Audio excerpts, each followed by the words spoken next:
పాటిల్ 10 సంవత్సరాలు ఈ ప్రాంతానికి ఎంపీగా ప్రాతినిధ్యం వహించారు.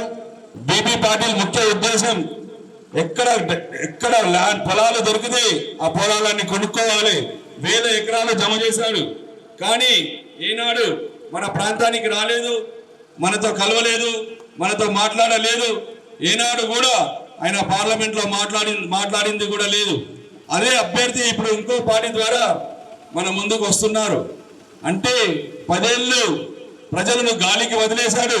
మన ప్రాంతాన్ని వెనుకబాటుకు గురి చేసిన అభ్యర్థి ఇప్పుడు మళ్ళీ మన ముందుకు వస్తున్నాడు. ఏమాత్రం అభివృద్ధి చేయని బీబీ పాటిల్కి ఓటు వేస్తే ఏమన్నా ప్రయోజనం ఉంటుందా లేదా మీరే గ్రహించాలి.